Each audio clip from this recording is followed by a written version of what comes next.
Welcome back to Movies TV Mad. Of course, you can follow me on Twitter at Movies TV Mad. And welcome to Monday's gigantic DCEU Daily Live. We are live. Matt Reeves is the future of DC live action. Fact. Let's read something that Toby Emmerich has said. The secret of the movie business is quality. It's the best business strategy for both theatrical, motion pictures, and superhero movies. The movies don't have to all have some tone or interlock with other DC movies, or have an Easter egg that sets up another film. Quality is the most important factor for a studio, and the biggest thing you can do to influence quality is the filmmaker that you hire. Toby Emmerich on DC Films, director-driven future.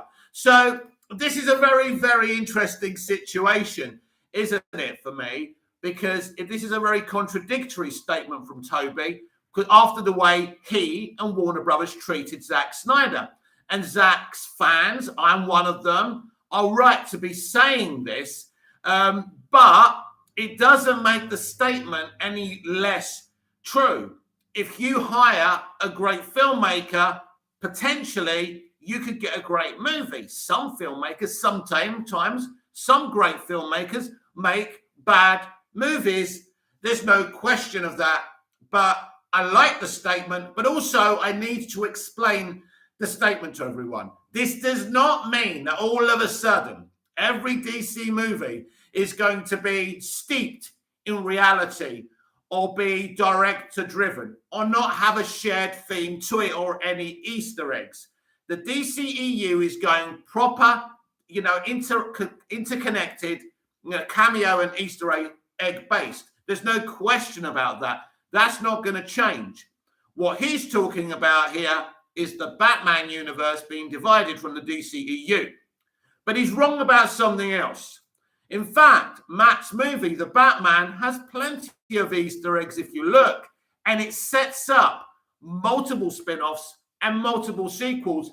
It's all there. In fact, I'll go further. Matt Reeves is the closest thing we've ever had to Kevin Feige at the DC live-action universe. The way he details his plans, details his content, talks about his film, explains everything, comes out and just talks about the deleted scenes and how he's going to give them to us. This is what Kevin Feige does. No, Kevin isn't a director. But in Matt Reeves, we have a director who's also a captain and a leader. I'm telling you, Matt Reeves is the closest thing we've had to Kevin Feige at DC Live Action ever. And I'm very, very happy. And he is the future of DC Live Action. So I think it's great. And it's great that we've got this man on board. And, the DCEU has 3 exciting projects this year. They're rebooting the universe. But we don't know if the public are going to embrace this idea. I've said it before and I'll say it again. The DCEU has no consumer confidence. The DCEU has literally 3 films that the mainstream public embraced and they made real money. Wonder Woman, Aquaman, and Shazam.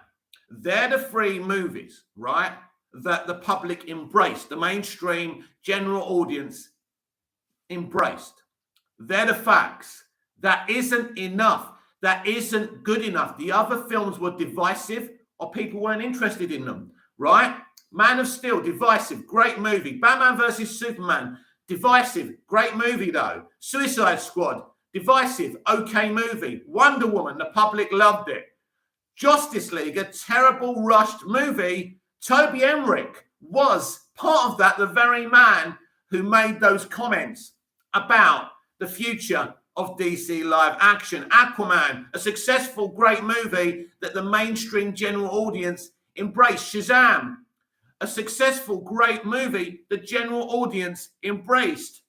Birds of Prey, flop.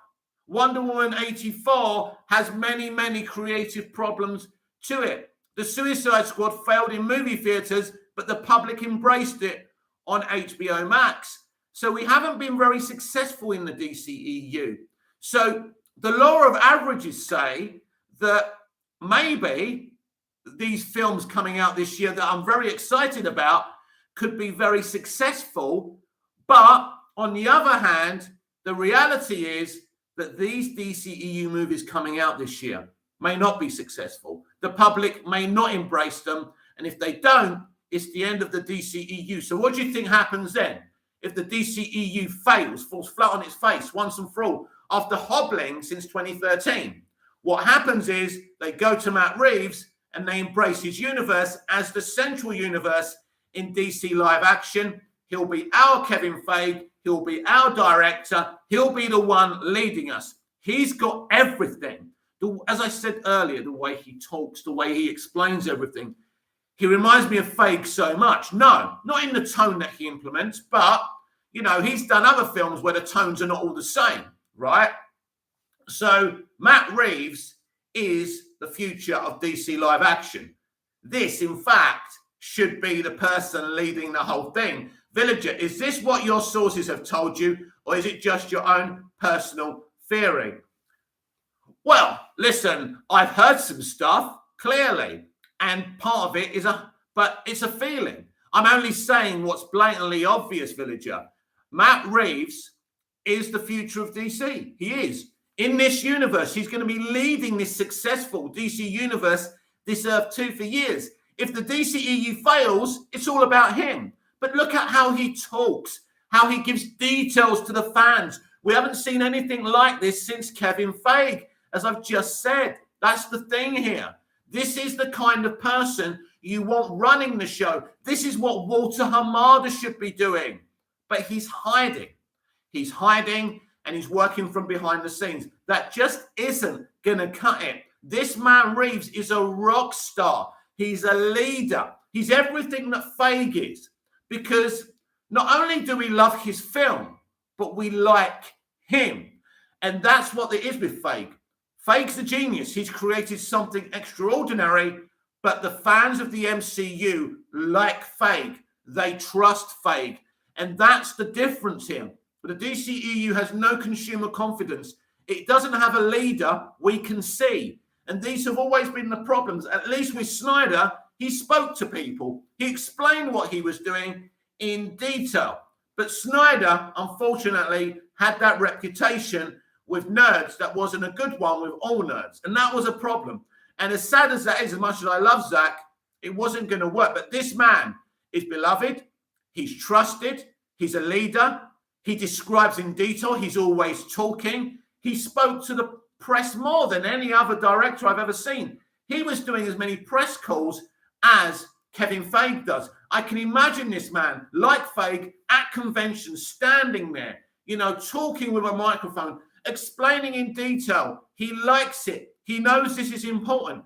You're right. Matt does a lot of publicity for this movie. Start again. Villager, you're right. Matt does a lot of publicity for his movie, and I don't just think it's because of WB pushing him to do it. Matt has a good reputation and people love him. This is the thing. But he's happy to sit there and he talks to the press so he can talk to us, so he can communicate with us what his vision is. So there could be no misunderstandings that he was not going to give us a happy, clappy, popcorn chomping movie.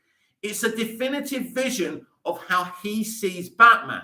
And he's made a definitive vision of modern day Batman. So my point is, Villager, that we can talk about Batman 66, we can talk about Batman 89, and all of the other versions, and they're great, but they would define visions for that era. They wouldn't work today. I don't even think The Dark Knight would work today. Bale's costume wouldn't work today. Every interpretation of these wonderful characters, these iconic characters, needs to be modernized. And Matt has identified a modernization with Batman, and people are going to embrace it. Sequels, spin-offs, an animated sequel to Batman the Animated Series, the go-to animated series that Batman stands adore. This is genius. The man is genius. He is the future of DC live action.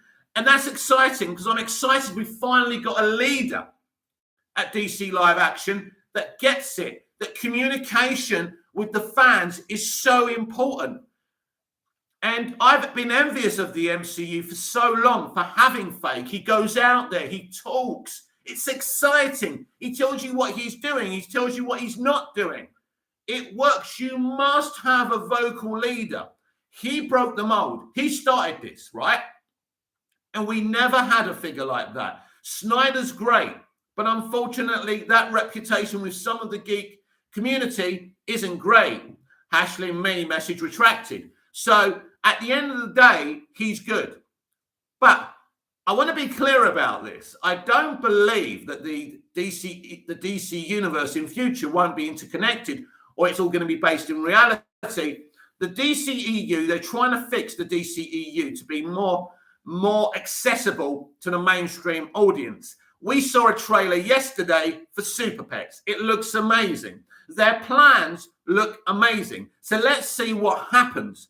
But Matt Reeves is the kind of figure you want running something. He has the personality. So it's so good for Batman stands. He can make 6 or 7 Batman movies. He can make all these spin-offs, then move on to Superman and Wonder Woman. He's going to do something very, very special. And it's exciting to see how he runs things, how he directs his movies, and how he's so vocally descriptive to the public on his plans. This means, as I've already said, there's no misunderstandings. So you get all these people with hot takes, a minority shouting about it not being an entertaining film, this, that, the other. But they're in the minority and their voices don't get heard. When BVS was out, those people weren't in the minority because BVS was in a mainstream franchise. And you don't appoint Snyder in a mainstream franchise. But when you appoint him, you've got to finish what he started. Not sack him and then give us Justice League, which wasn't Joss Whedon's fault. It was their fault. It was the studio's fault. It was Toby Emmerich's fault. The man talking about, let's read this again. The secret of the movie business is quality. It's the best business strategy for both theatrical motion pictures and superhero movies. The movies don't have to all have the same tone or interlock with other DC movies or have an Easter egg that sets up another film. Quality is the most important factor for a studio, and the biggest thing you can do to influence quality is the filmmaker that you hire. Yes, and this is all very true, but you gave permission for Justice League, Toby. You were part of the cover-up of the Snyder Cut. So I think it's very, very amusing. As I say, it doesn't mean what he's saying isn't true. He makes a good point. The thing is, Toby Emmerich isn't even going to be a Warner Brothers employee probably in a few weeks' time. So it's all amazing that he's come out. He's the one who came out and said that. Ashling me. I think the animated series will be similar to the Batman, at least in terms of tone and more detective side. It's an animated series from Matt Reeves, J.J. Abrams, and Bruce Timm. So it's going to be amazing. So it's going to have all the qualities of these 3 different creators, which is great. So a very exciting future. Cyber Warrior, I want 3 more movies of Matt Reeves' Batman trilogy. Batman 2, Joker and Hush, Batman and 3, Black Mask, and Talon Batman 4, Hugo Strange and Deathstroke. Hashling me. Is this live for an hour? I don't have a time limit. This is the DCEU Daily. This is the video I do daily, giving you updates, just chatting. We're live today, so you can chat to me as long as you want. I'm going to read some articles very shortly. But just to finish this subject off, I do believe Matt Reeves is the future of the DC universe. I do believe he's the kind of face of the franchise that you need. Very similar to Kevin Feige, talking to the public, describing what's going on with the public. Walter Hamada hiding in the background, no matter how talented he is simply not good enough. Cyber Warrior, do you like my opinion? I love your opinion, but everyone's going to have an opinion on who should be in it. I mean, let's examine what you've said. I want 3 more movies of Matt Reeves' Batman trilogy. Batman 2, Joker and Hush. Batman 3, Black Mask and Talon. Batman 4, Hugo Strange and Deathstroke. It all sounds terrific, but here's the thing. We can say what we want. It's all great, but this is Matt Reeves, and in Matt Reeves, I trust. So let's get on with the show. Did you see that the new GCPD show is actually about Arkham. Articles went out yesterday. Yeah, we're going to get into that because this has been a very confusing thing for everyone. And so we're going to get there. There may be a few articles to read before that, but we will get there.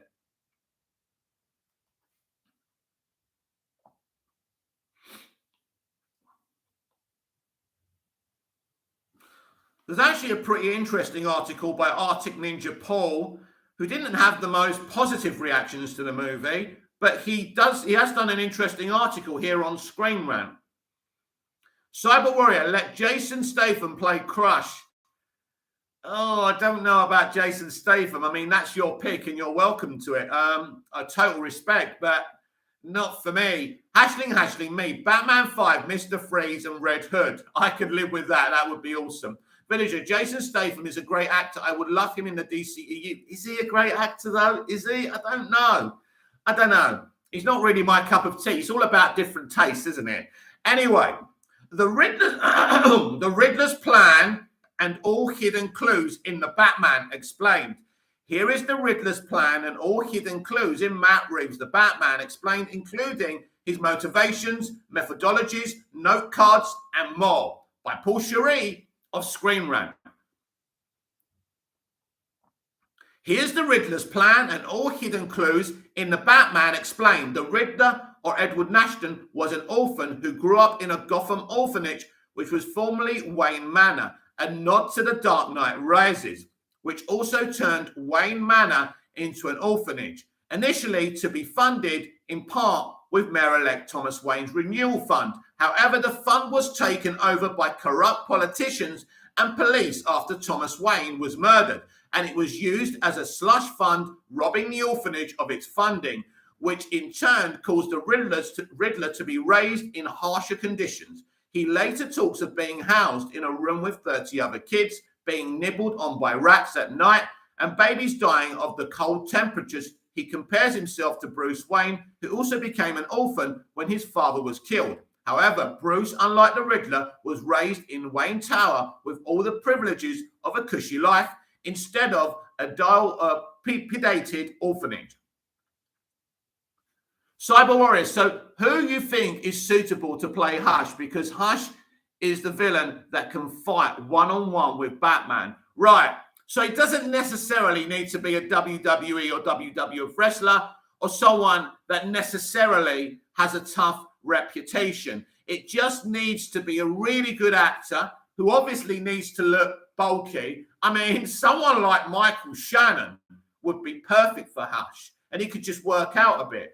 I mean, he's a great actor. When we talk about Jason Statham being a good actor, Michael Shannon is one of my favorite supervillains in a CBM of all time, and he would be really, really good. He would be one of my picks, but there's lots of actors who could do the job.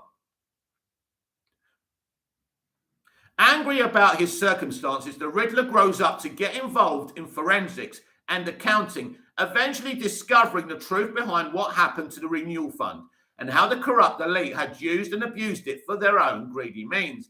This realization begets Riddler's intrinsic plan for clues, riddles, death, and destruction in motion, building a list of targets that include the mayor, the district attorney, a GCPD cop, Carmine Falcone, and Bruce Wayne, all of whom he blames for his childhood trauma as well as for the perpetual corruption in Gotham City. Seeing Batman emerge in the previous 2 years serves as the catalyst to the Riddler pursuing his ultimate goal, as he sees him as an ally fighting in the same crusade to bring justice to the corrupt.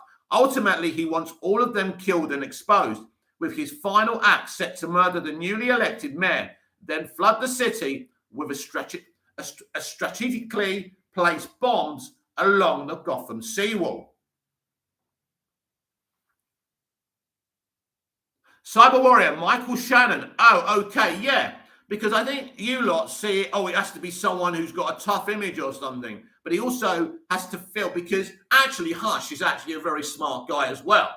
Let's not forget, he's got his reasons, plus he was friends with Bruce Wayne. I just think maybe Michael Shannon's a little bit too old for it to claim he once was Bruce Wayne's friend. Maybe, I don't think him and Rob are the same age, for example, but someone like that, someone who has artistic gravitas, who you believe can be this. If Shannon was a bit younger, I think he would be perfect.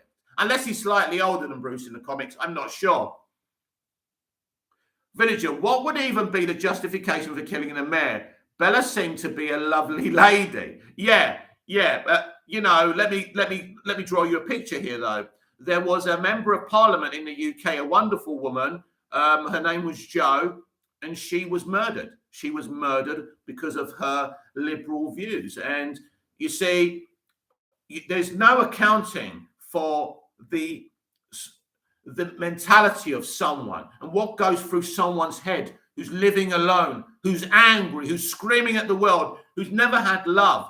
And I would never, you know, that lady had a husband and children. It was a despicable act.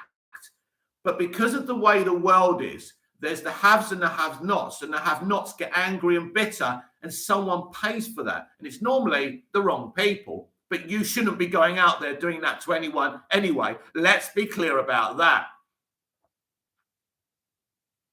Villager, what would even... Oh, no, we've read that. The attempted murder of the newly elected Mayor Bella Rail, James Lawson, is the most ambitious of the Riddler's plans, as it involves the use of copycat Riddlers, all of whom are incels that... There you go. This guy loves the word incels, by the way. As I say, there's no nuance to calling these people incels. It's a word most people don't even know what it means. You have to be a bit, as I say, have nuance to your evaluation of his army and the Riddler. But when you're an extreme leftist like Paul here, that's not easy to have nuance in any discussion. Everything is black and white. Copycat Riddlers, all of whom are incels that follow him on social media and take up the mission to dress as him, to help kill the mayor-elect and anyone else who gets in their way. This all takes place at Gotham Square Garden, where the Riddler's incels again. He uses the words incels, and to him an incels is someone who has a go at a critic for a bad take. Incels are all men, apart from him, of course, because he calls it out, he can't be an incel, can he now? Assemble in the rafters. It's revealed at the Riddler's hideout that he had been communicating with followers via a 4chan-style message board, telling them exactly how to prepare while giving them clues and guidance on how to execute his master plan. Cyber Warrior, General Zod, be hush. Okay, I proceed. Well, I'm not saying it has to be him, but someone with that screen presence. I want it to be someone that scares the fuck out of me when he opens his mouth, that I really think could do Batman harm, could do Bruce Wayne harm, could do Gotham harm, you know? That's how I look at it. And all respect to the person who said Jason Statham, but I don't see it. I'm sorry, I just don't see it. Each of the Riddler's clues are left in an envelope addressed to the Batman. Inside each envelope is a greeting card with a cartoonish image, including nods to Batman rogues such as Court of Owls, Hugo Strange, the Ventriloquist, and Poison Ivy. The first is left at the mayor's crime scene, which includes a cipher that both Batman and Alfred solve, prompting Batman and Gordon to look in the mayor's garage, where they find the murder weapon, a carpet scraper, stuck in a car's tire. The two open the car and discover the mayor's actual thumb connected to a thumb drive, which when plugged into Gordon's computer, sends out photos of the mayor with Catwoman's missing friend to every major news source, the first step in exposing the corruption from within.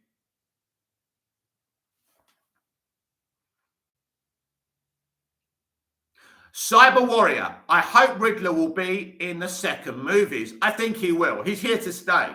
Otherwise, he would have been killed off, which would have been a dumb decision. Villager, Joseph Morgan should be in the DCEU. Too bad he's only in the Titans new season as a villain. Well, as everything is going to become one universe, he probably will be. Additional clues include the rat trap that kills Detective Pete Savage, with more cipher codes written inside of it, leading Batman Gordon to the term El Rata Alada, which they surmise is related to a rat with wings in Spanish. The next clue comes from Batman's confrontation with District Attorney Gil Colson, Peter Sarsgaard.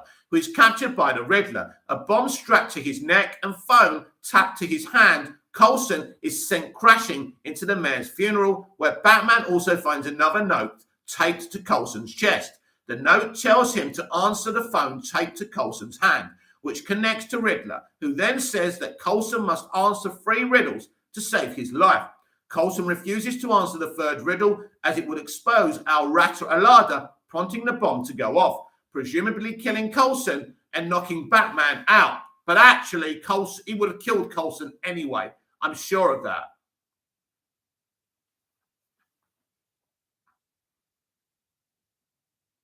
Soldier of God. How many times have you seen the Batman 2022? Like, how many times have you seen it? I saw it 2 times already. I love the movie. Soldier of God, I've seen the test screening, and I saw it about, 3 or 4 days ago? Was it last Thursday I saw it? So I've seen it twice, and already I'm starting to lose my memory of it, and I need to go back and see it again. It's a great movie, and we can't stop talking about it on this channel because it's a great DC movie. It's one of the greatest DC movies ever made, and we've got a man in Matt Reeves that we should be proud and look after and try and keep happy for as long as possible. Just keep him in his scientific lab, making movies, let him do whatever he wants, because this is what we want. He talks to us, he describes his plans. The man's a genius, he's great, and I've got a great affinity and affection for him, and it's about time we had someone like this in our universe, like the Marvel universe has fade. Soldier of God, I heard that the Batman 2 will come out around 2027. I'm upset, can't wait that long. Well, you will have lots of spin-offs from Matt Reeves in the meantime, but I don't think you're waiting till 2027. Right, 2027 would mean 23, 24, 25, 26, 27. The producer has already said the sequel will arrive in less than 5 years. So you're probably looking at around 2025. Matt does like to take his time, and that's fine. Villager, I think the Riddler sending multiple cards with references to Batman's road gallery is a hint towards the Arkham movie. I think so. Or No Man's Land storyline for the sequel. No Man's Land, definitely. That's the thing now, for sure.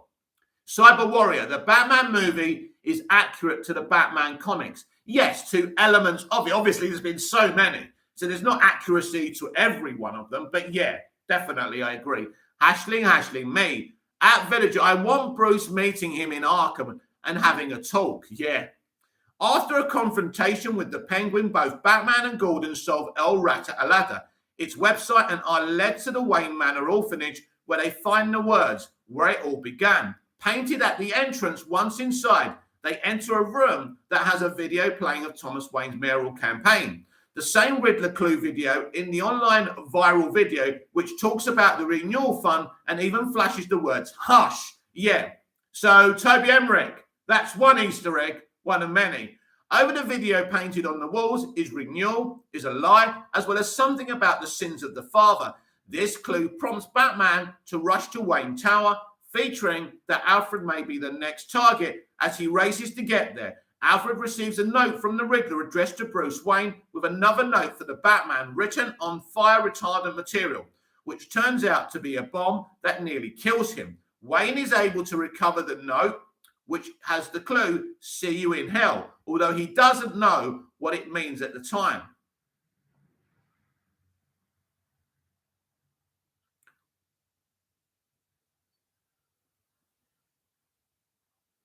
Balconator, we might be getting a sequel in less than 5 years. We will. I reckon 2025, 2024. For now, we can enjoy the spin-offs that will feature future characters of the Batman. Not just the spin-offs, but the actual movie we've just seen as well. That'll keep us going.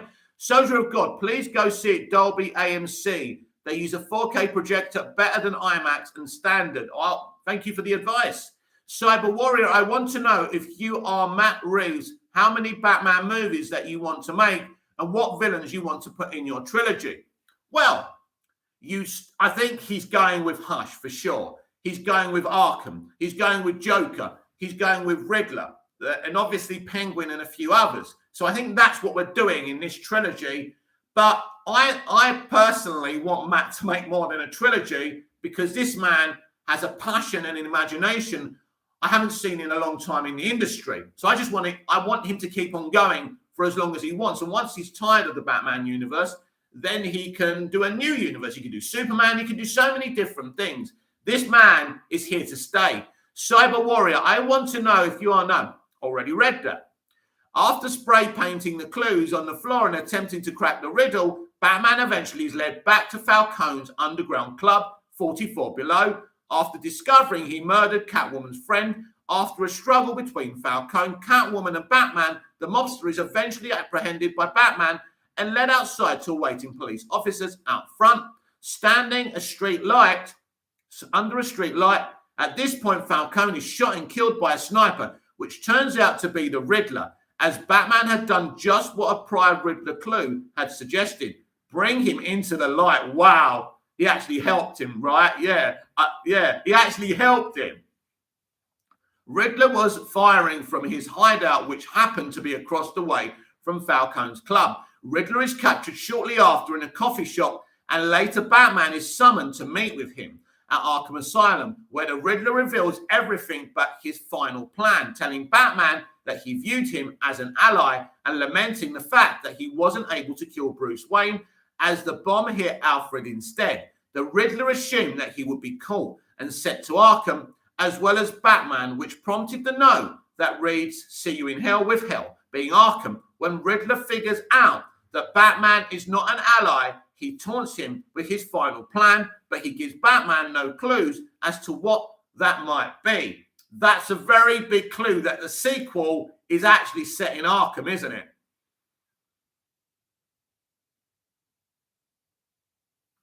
Balconator. By the time Batman 2 comes out, Penguin is probably a big threat to Batman by then. I agree with that. This is a very good article, actually. Soldier of God. The movie was scary. Yes, it certainly was meant to scare at times. Cyber Warrior. In my opinion, I want 3 more movies, and I don't care at all what villains will be in his trilogy, as long as it's a realistic villains. I'm happy. I'm very relaxed for Matt to do his thing, and he can make as many films as he wants. Inside the Riddler's hideout, it's all manner of notes, clipping ledgers, and paraphernalia from his crimes, including cutouts of Bruce Wayne and his other targets. The words, "If only I knew then what I know now," are written on one of them. Inside a cage with a bat inside is the last Riddler clue left to Batman, containing a note titled "My Confession." Batman returns to the hideout after confronting Riddler at Arkham to figure out his final plans and learning that the murder weapon from the mayor's murder is actually a carpet scraper he uses to scrape back the carpet in Riddler's hideout, revealing a literal floor plan for his goal of flooding Gotham, which reads, "A real change." This prompts Batman to rush to Gotham Square Garden, where the final confrontation takes place just as the city is flooded. The mayor-elect is shot, and the army of Riddler incels, here we go with that word again, are taken down, leaving Batman to rescue the survivors and discovering his true purpose as the Batman. So this isn't really a journalist who liked this film too much, but I think he's done a very good article here. So well done to Paul Shurey for that, because I really enjoyed that, and we're going to dig into something very shortly.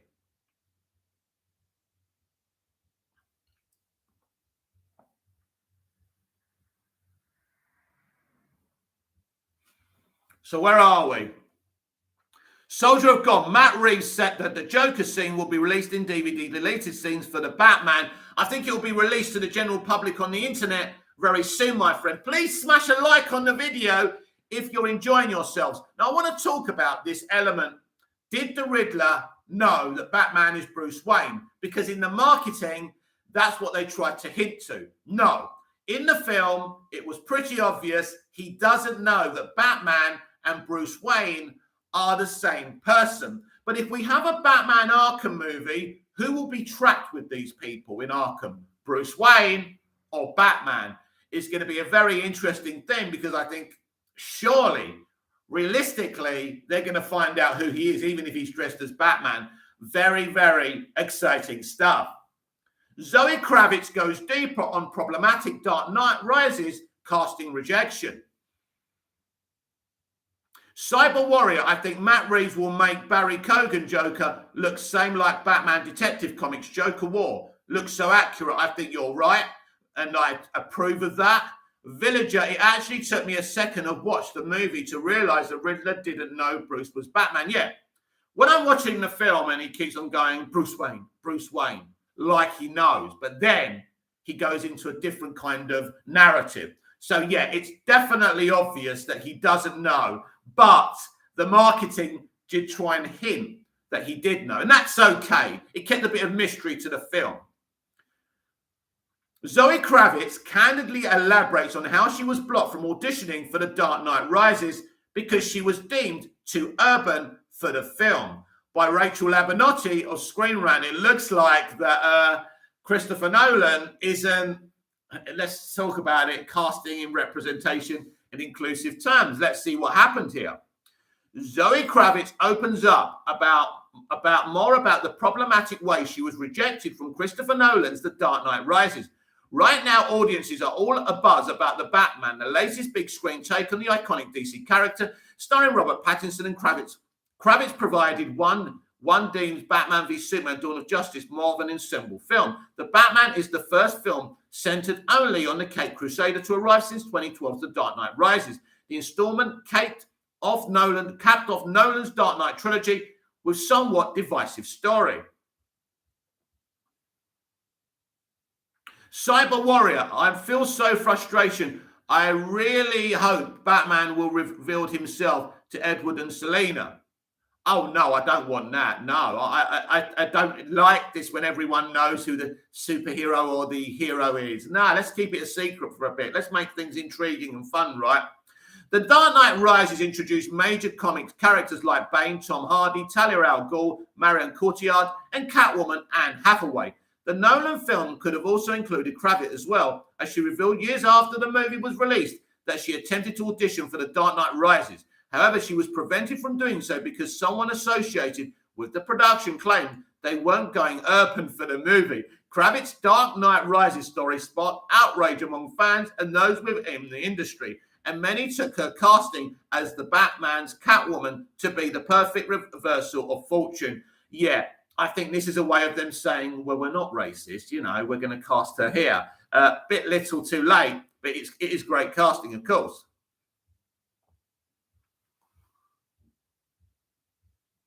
Villager, it's an example of racism in the entertainment industry. People like to pretend blatant racism and homophobic is well over in Hollywood, but that is far from the truth. Well, this is the thing for me, Villager, it's the hypocrisy.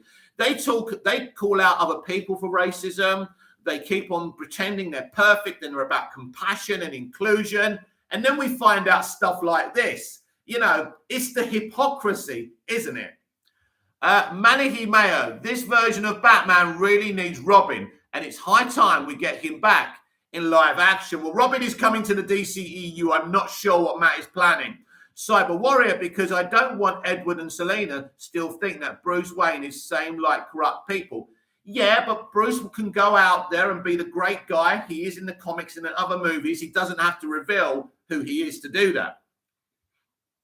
As she promotes the Batman, Kravitz has discussed various parts of her career. In a recent interview with The Guardian, she opened up about her experience with The Dark Knight Rises, expanding further on how it felt for her in the moment. Kravitz was careful not to accuse Nolan, but was nevertheless honest about how she had been feeling. She said, I don't know if it came directly from Chris Nolan. I think he was probably a casting director of some kind or a casting director's assistant. Being a woman of color and being an actor and being told at that time that I wasn't able to read because of the color of my skin, and the word urban being thrown around like that was really hard about that moment. Yeah, you don't say we're not going urban. That's a ridiculous statement. I think the person who said it probably isn't a racist, just said it without fucking thinking. There were better ways of saying it. When Kravitz first shared the details of her Dark Knight Rises rejection, she said she had auditioned for a minor role suggesting it wasn't for the part of Catwoman. So it's rather satisfying to now see her take to the big screen as Catwoman opposite Pattinson's Bruce Wayne. Hathaway made a solid Selina for The Dark Knight Rises, and her iteration fit Nolan's world quite well. At the same time, there's been much excitement at seeing Kravitz's take on the part, and she's so far earned very positive reviews from fans and critics. Manuel Mayo, I still think Joaquin Phoenix, where are we?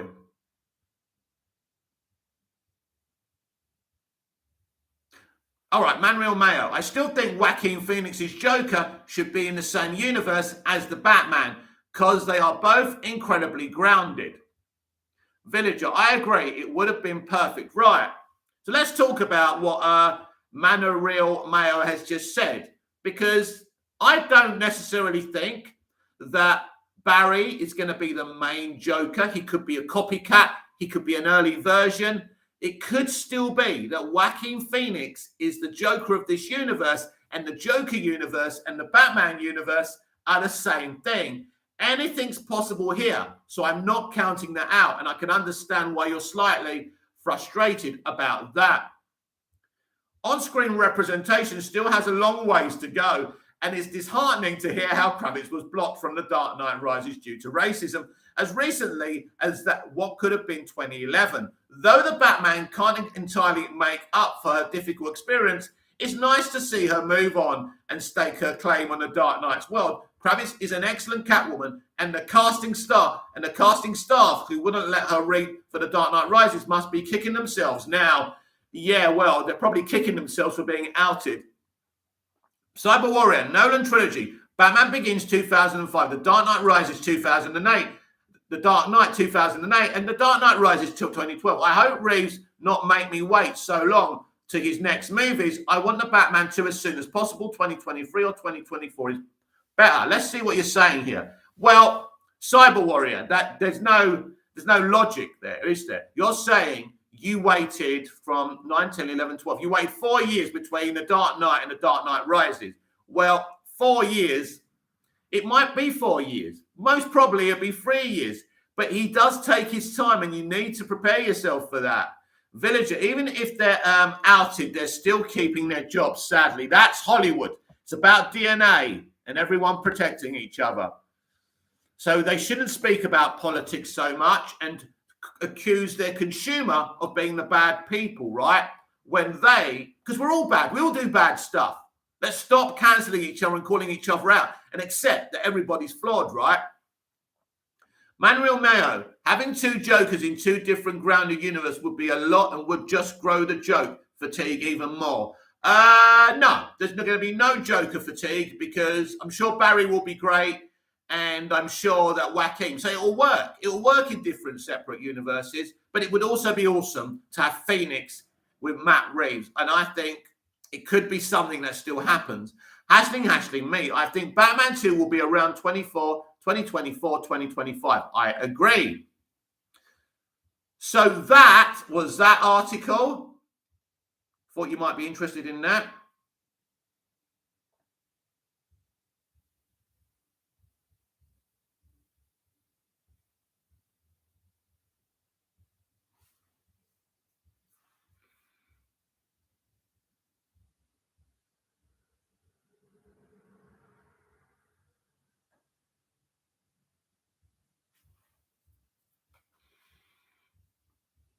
Redino1, hello, mate.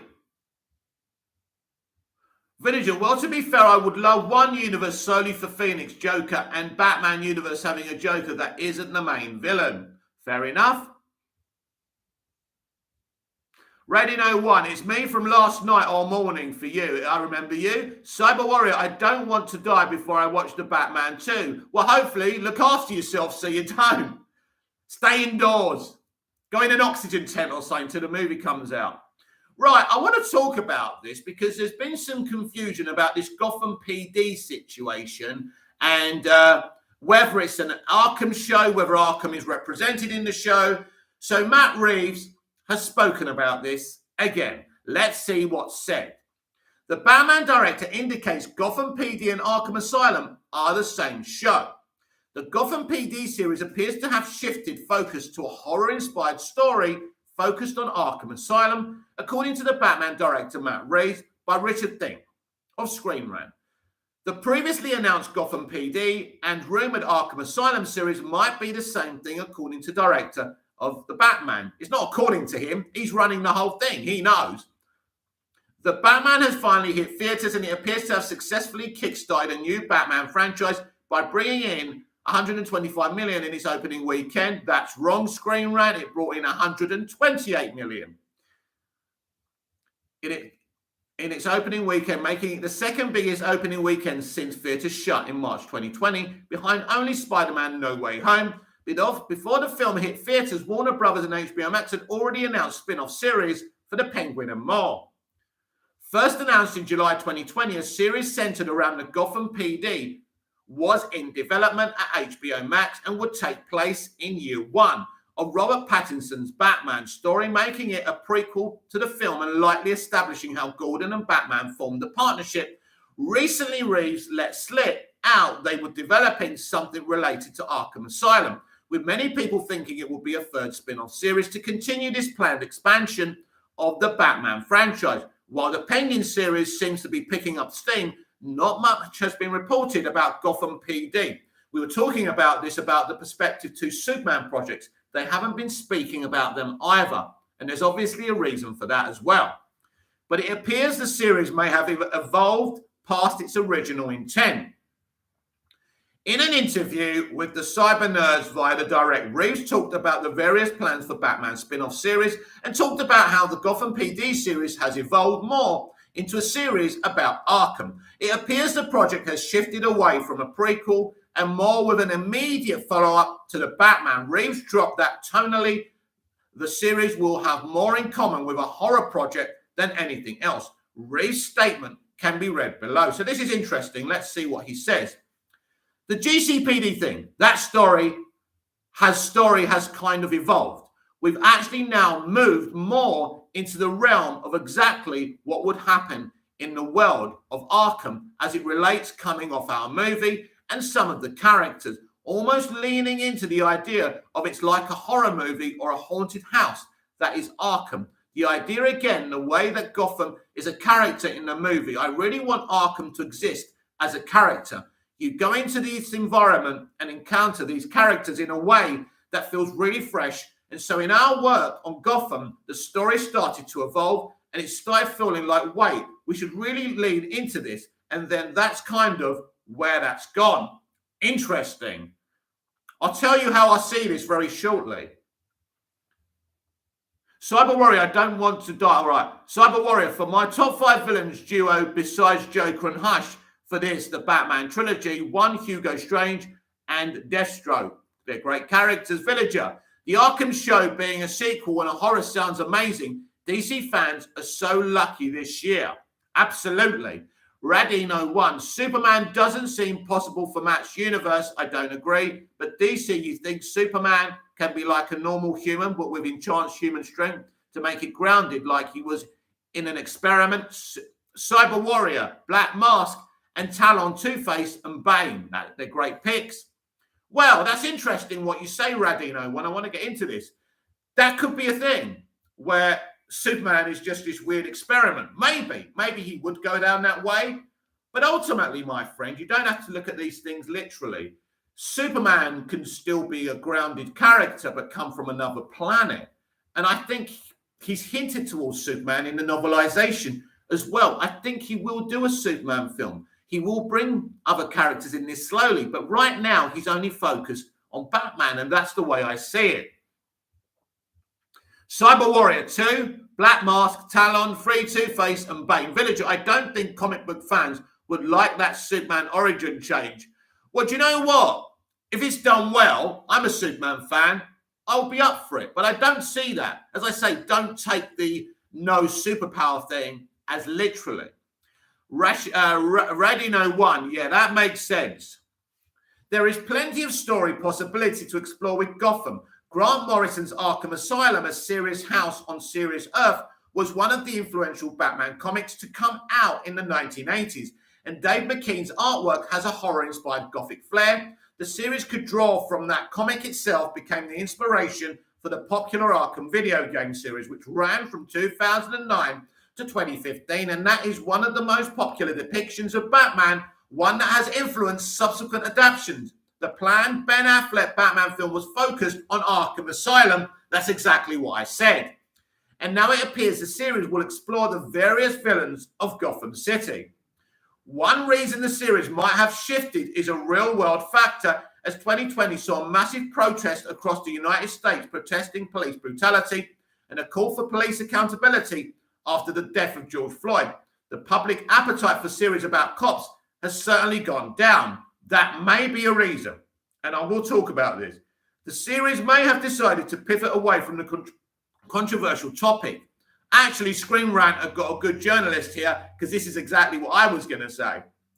To exploring Batman's famous Rogues Gallery, a series focused on Arkham Asylum, allows the creators to explore Batman's rich tapestry of villains in various different ways, and could even give a spotlight to other lesser-known villains to the general public, like Maxie Zeus, Mad Hatter, and Professor Pig as inmates, and even show characters like Hugo Strange, Harley Quinn, and Scarecrow as doctors at Arkham before they become their iconic villains. It also could expand on one famous villain, the ending of the Batman teased, if that character is not the primary focus of the sequel. Very interesting stuff. Who is this journalist?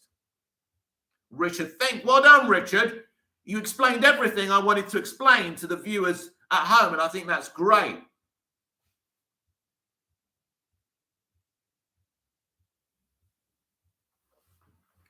Right, where are we?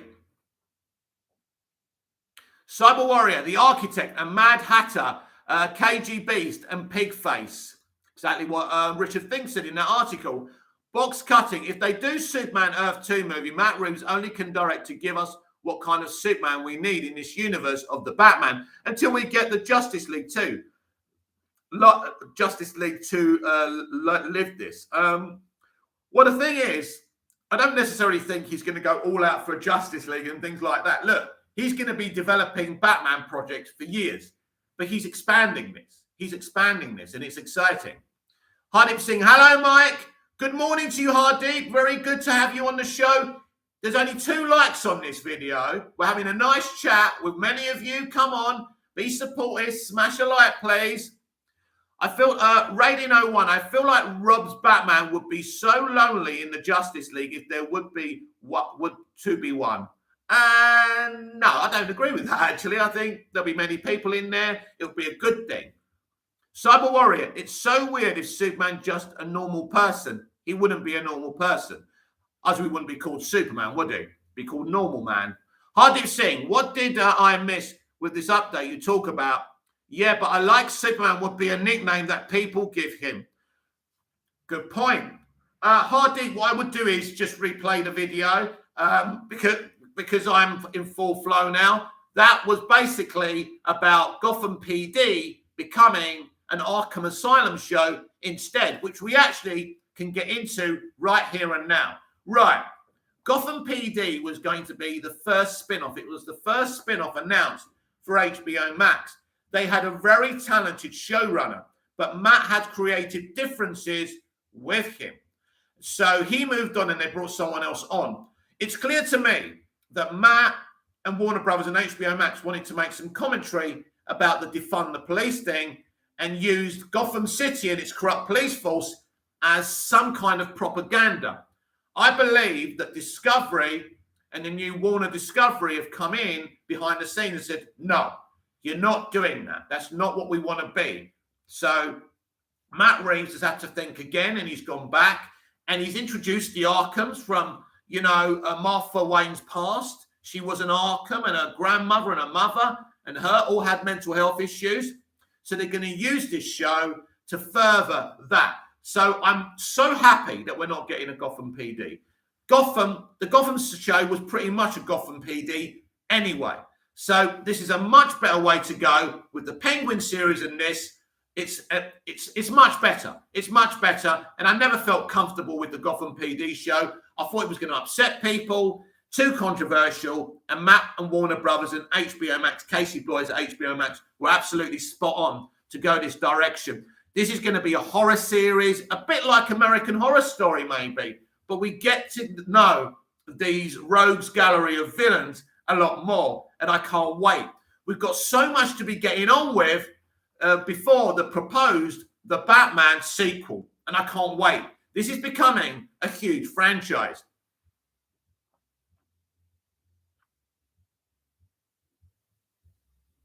Balconator, by the time Robert Pattinson's trilogy ends, He will probably make a name of being the best Batman in CBM. I think so. Radino 1. When I mean lonely, I mean he would be such an introvert and not like to talk much, lol. I think now he's slowly going to come out of his shell because he's decided, he's going to start to heal. So he will become a little bit more of an extrovert. Radino 1, he wouldn't talk much to the other members. I think as he evolves, he would. Villager, so if there's a Joker in Matt's Batverse, then there should be a Harley Quinn and Poison Ivy. There's no reason why not, is there? Which is exciting. Cyber Warrior, in this world, only love Batman, Spider-Man, and Arsenal FC. Arsenal? Oh my God. Total respect. Cyber Warrior, Watchmen plus Blade Runner, 7 plus Zodiac plus Chinatown, the Batman. Yeah. He's got good taste in films, Matt Reeves, by the way. Well done to that, Matt. The Batman director explains Batmobile chase scenes upside down shot. The Batman director, Matt Reeves, explains the incredible upside down shot at the end of the much hyped Batmobile chase. Let's say that again. The Batman director, Matt Reeves, explains the incredible upside down shot at the end of the much hyped Batmobile chase scene in the film by Sahil Ahmed of Screen Rant.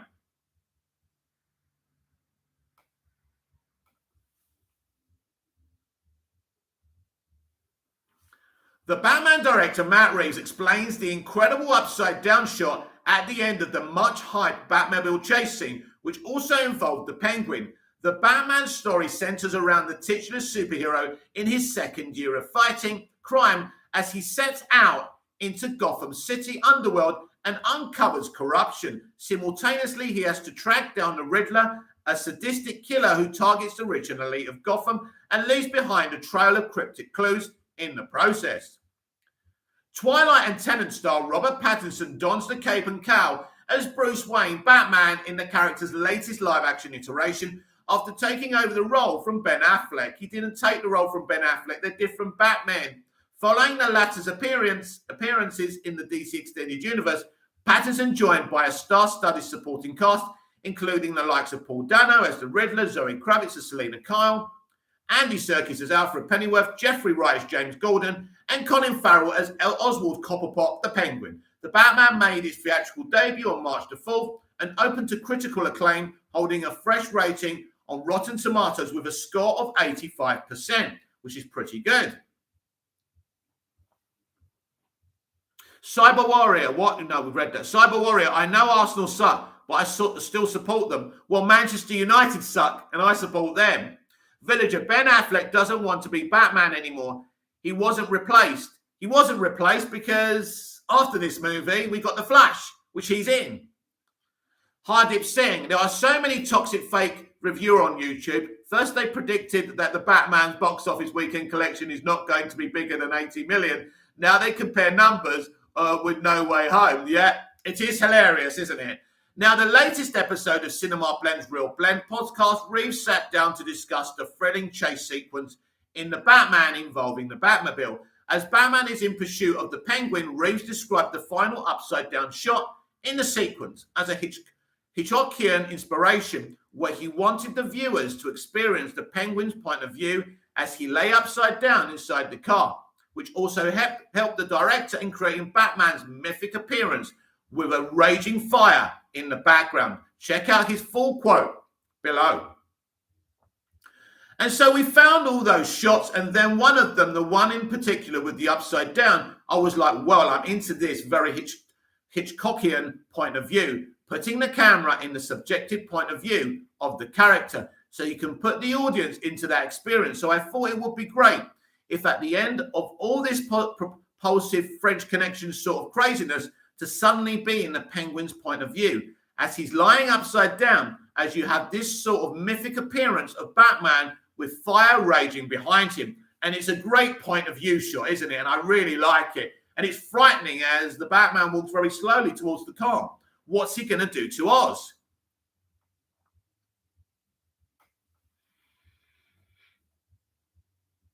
The Villager. They Disney shills, and now that when a DC movie is good, it's not just good, it's amazing. They know Marvel is mediocre, and box office numbers is all they have to brag about. That's a very good point. Well put, Villager. I couldn't agree more. It's what I've been saying for years. Cyber Warrior, so sad for Ben Affleck. For me, he's the most accurate Batman. Well, you know what, Cyber Warrior? I'm gutted I'm never going to see his Batman film because it really would have been a sensational film. Cyber Warrior, I want to know Joker is Jack Napier or Arthur Flack.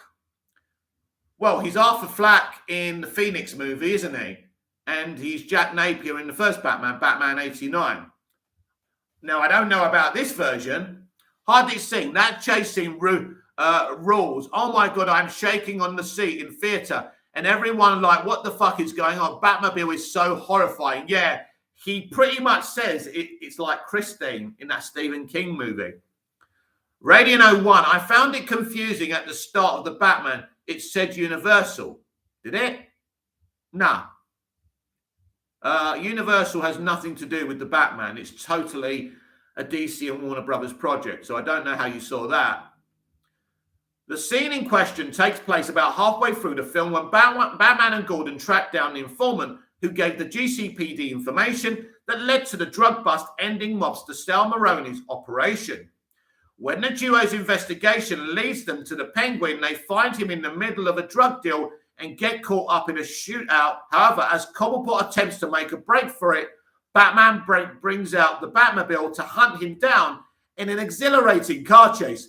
Under the night sky through the crowded streets of Gotham, it ends with the notorious gangster's car being toppled over multiple times before the Cape Crusader... I hate my throat.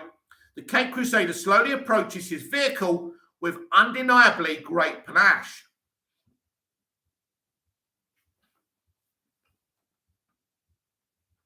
Box Cuting, I see the Deathstroke will be very good villain in the Batman. The way the Batman fighting is very smooth in this movie. Radino 1, it did for both my screenings of the Batman. Well, Universal have nothing to do with the Batman.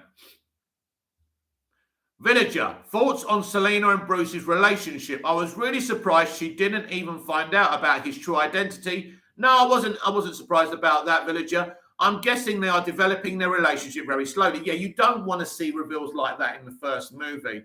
That's something the CW do. Everybody knows everybody's identity, and there's no secrets and there's no intrigue. That's something I personally didn't want to see. And I like the beginnings of the relationship. It would be safe to say that the above-mentioned Batmobile sequence, which has been heavily advertised in the trailers and promotional material in the build-up to the film's release, has blown away audience expectation as it's one of the most talked-about scenes and arguably one of the standout set pieces in the film. The final moments of the scene, which captured a striking silhouette of the Dark Knight in all his glory, are sure to become an iconic and wallpaper-worthy shot. A lot of the credit has to go down to Reeves and his cinematographer Greg Fraser, June, Rogue One, slick camera work in bringing the eye-catching, picturesque shot to life. Fans can finally witness the Batman and its stunning imagery now that the film has hit the big screens. A cinematographer and a director have a partnership because ultimately, without Matt telling Greg Fraser what he wants, he's not going to do it. Now, the cinematographer has to be talented enough to make it look awesome. And that's credit to that. But let's not take away, this is Matt's idea, and he needs to tell the cinematographer what to do and what he wants to see. Radino 1, nah, but how did Bruce's Batmobile take so much damage from the trucks and the concrete and pipes he slammed into during the chase? And there wasn't a scratch. It's probably made by some very hardware material. That's the only thing that's my only explanation for it. It's a great sequence. It is so full of energy and passion and Batman's determination to get him and the Penguin, Ozzy's determination to get away. And he's so happy when he thinks that he's got away, but ultimately he doesn't. It's a great chase scene.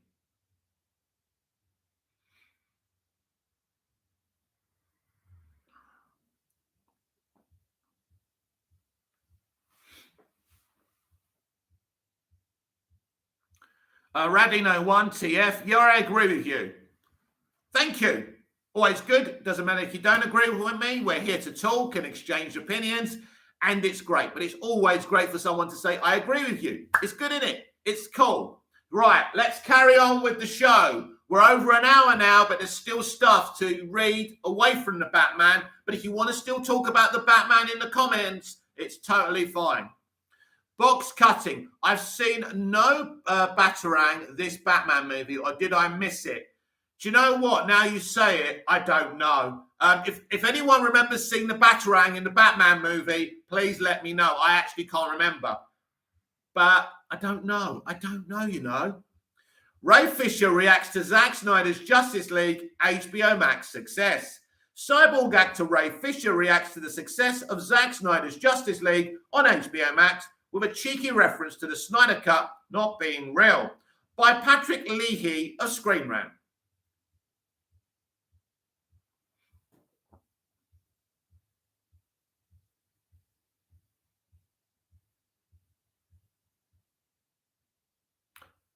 Radino1, the Batarang was his chess symbol. That's true. Villager, no, I don't think so. Cyber Warrior, I don't. If only me that feel like Nolan not make Batman movies. He just make a movie with Batman in it. Well, that's how he sees Batman. I don't think that's fair, but I think it's a more accurate accusation than saying that about the Batman. Radino1, he did have a Batarang. Oh, right. What scene was that? I can't remember. I've drawn a blank. Villager, I just used it to cut something. Right. Raiding 01, it was the chess symbol, he just didn't use it. Okay, fair enough. Villager, Christopher Nolan is overrated as a director. I find the pacing in his movies awful, so a lot of times you get bored during a Nolan movie, even when there's an action. Asmac, he used the Batarang to cut. Asthmatic, he used the Batarang to cut the electric line in the third act. Oh, yes. A great memory and great spot. Of course he did. Radino 1, he didn't use it to throw at anyone. He used it only for cutting the wire at the end. Yeah, the question was from one of the people, viewers at home, was it in the movie? And clearly it was. I can't believe I forgot. It was the Batarang that cut the electric wire. Wow. In a new Instagram post, actor Ray Fisher has acknowledged the success of 2021 Zack Snyder's Justice League on HBO Max with a cryptic caption. In 2013, the official DC Extended Universe, DCEU, was launched, with Zack Snyder's Man of Steel, which embraced a decidedly darker tone over previous iterations of Superman. Although the film was plagued by some passionately mixed critics and a fan reception, Warner Brothers surged forward with plans to expand on the comic-inspired DC film universe. Snyder quickly became the go-to helm and producer of the DCEU at large, with fans affectionately coining the nickname Snyderverse to praise all of the work he has done to move the franchise forward. Fisher made his debut as the robotically enhanced superhero cyborg, in Batman vs. Superman Dawn of Justice, and will make a more prominent appearance in 2017's Justice League. While Snyder once again sat in the director's chair for the latter, he would abruptly step down during post-production due to the untimely death of his daughter. Joss Whedon was brought on board to oversee a slew of costly reshoots, with the end result being a lackluster version of Snyder's original film. Years later, Fisher rose to notoriety for calling Whedon out, accusing the director of abusive and racist behavior on set via a series of tweets. Since then, Snyder has been able to realize his original cinematic vision, and Zack Snyder's Justice League was released exclusively on HBO Max last year.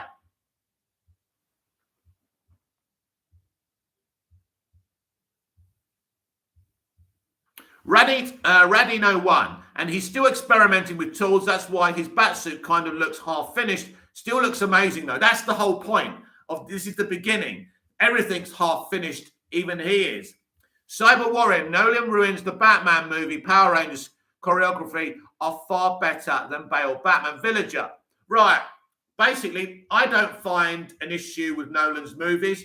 I think The Dark Knight is somewhat overrated, but I don't have an issue about him as a filmmaker. I did have an issue with him with his reaction to Jason Keeler on WB doing Day and Date, and him insisting in people going to movie theaters in the peak of the pandemic. How many people died because of that? Insistence. And I'm not interested in Oppenheimer, his latest movie he's making. I'm not interested in the Second World War, and it's boring to me now. I like his other movies. They're great, starting with Memento. He is a good filmmaker. I do enjoy his films, and that's how I see that. Now the fans and Fisher himself has spoken out on the film's success. Data compiled by analytics company Diesel Labs put Zack Snyder's Justice League in the #1 spot for audience engagement with original releases on HBO Max in 2021. In light of this, Fisher took to his Instagram page to praise the achievement with a caption that similarly jabs at those who in the past questioned the existence of the director's cut, affectionately referred as the Snyder Cut by fans. Check out his post below. Not bad for a movie that didn't exist. In 2020, Warner Brothers announced to the charging of many A-list filmmakers, including Christopher Nolan, that they would release their entire 2021 slate on HBO Max and in theaters. This meant Zack Snyder's Justice League had ample competition to beat out for the top spot, including June, Godzilla vs. Kong, and the DCEU's own sequel, The Suicide Squad, among many others, that the 4-hour director's cut was able to beat out some of last year's biggest movies and engage with HBO Max viewers more than any other film. Is a great achievement. It's also a testament to the fans who so passionately campaigned for the Snyder to be able to present his Justice League as he had originally envisioned. It's hard for this achievement by Zack Snyder's Justice League not to feel like vindication for fans and cast alike. For Fisher in particular, whose role as Cyborg was significantly diminished in the theatrical cut of Justice League. It must feel great to have audiences to see the entirety of his performance and respond so well to it. His cheeky remark in the post caption also acknowledges the naysayers who never believed that Snyder had the footage to complete his movie. And while it's true Snyder did film some new footage in order to give the movie a proper ending, many of Fisher's scenes as Cyborg added back in the director's cut came from the original production in true superhero fashion.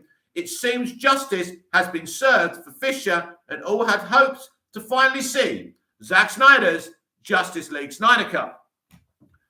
Zack Snyder only filmed a couple of fresh sequences. Everything else he had in the can. Zack Snyder's Justice League is one of the most amazing, most beautiful, compelling comic book movies I have ever seen. And it shows you something that an independent company is doing this research. So out of all the day and date movies, including James Gunn's The Suicide Squad, Zack Snyder's Justice League Snyder Cut was #1 for fan engagement. Zaslav would know this, would see this, and this is very good news for everyone, including me, who wants to restore the Snyderverse.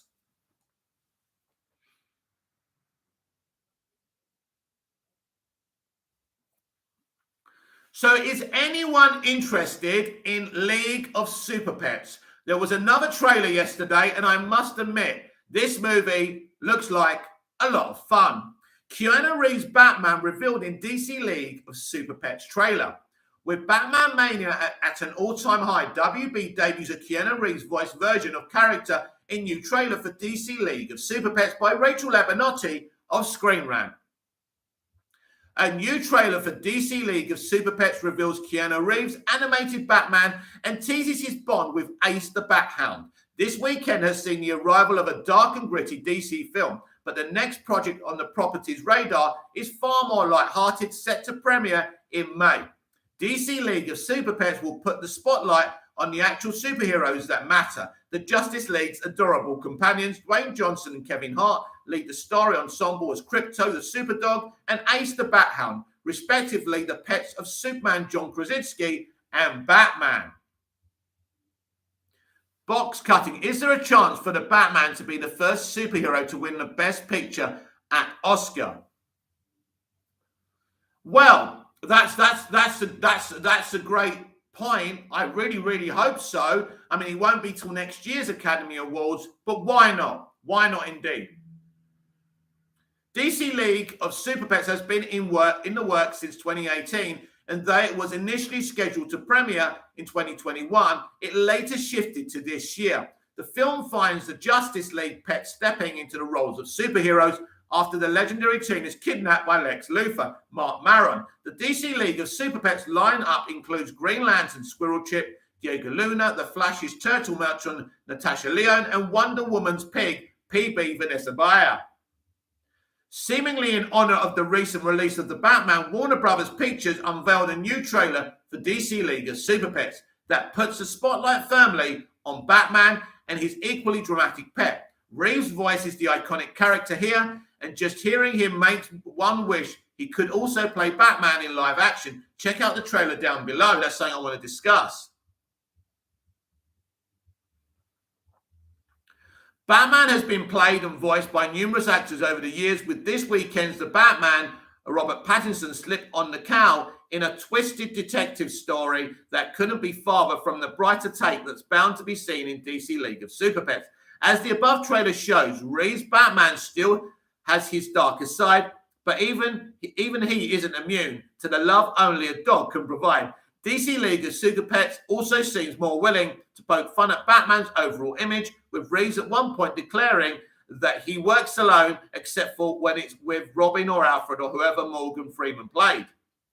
Obviously, since DC League of Super Pets is an animated tale geared more towards families, it isn't surprising that the movie would be bringing a lighter touch to the normally tortured hero. Audiences might be used to be seeing a very serious Bruce Wayne, but DC League of Super Pets will switch that around. Reeves is an excellent choice for the part, agreed, and there's a little question that fans will be delighted to hear him in the role. From this trailer alone, he makes a pretty awesome Batman, and it might even fuel calls for Reeves to get his own Dark Knight movie sometime in the future. That's what I want to talk about. For now, though, this is the only way those dreams will come true.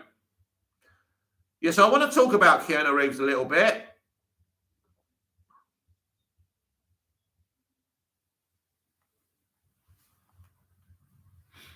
Yeah, so Keanu Reeves. He's voicing Batman in DC Leagues of Super Pet.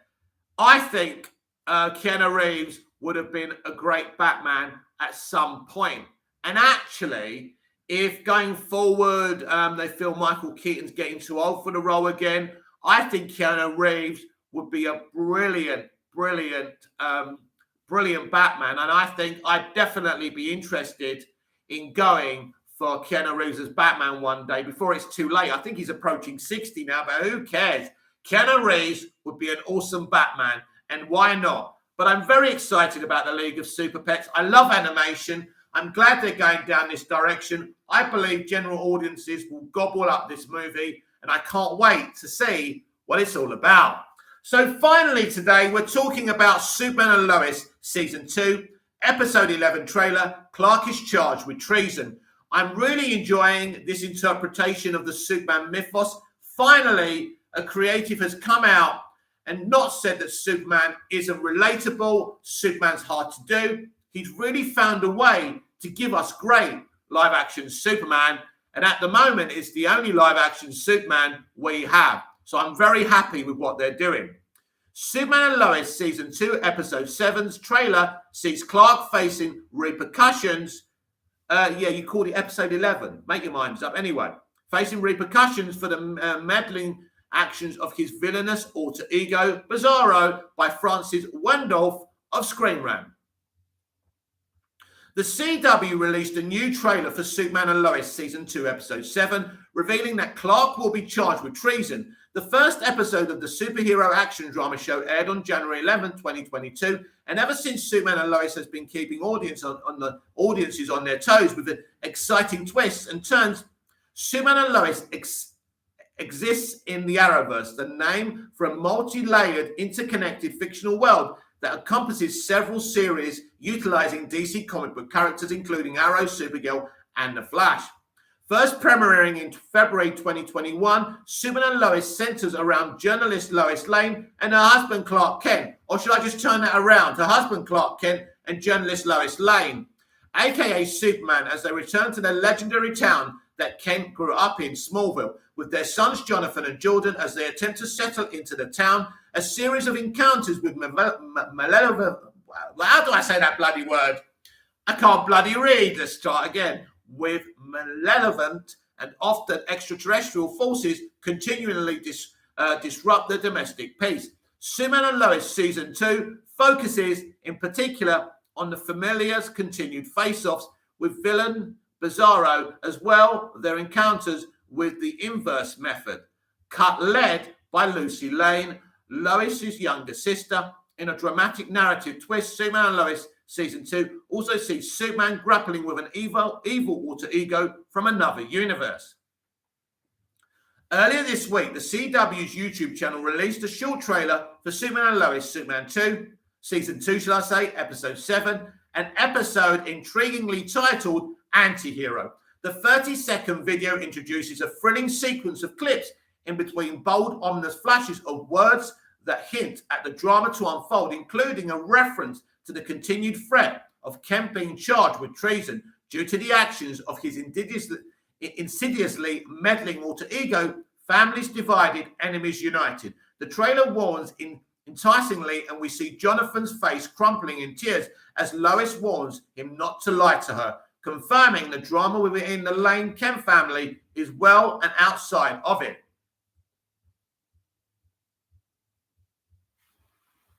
Radino 1, yo Mike, it's raining heavily in Australia right now, and my side gate and backyard is slowly flooding. Well, that's not good news. Keep safe, my friend.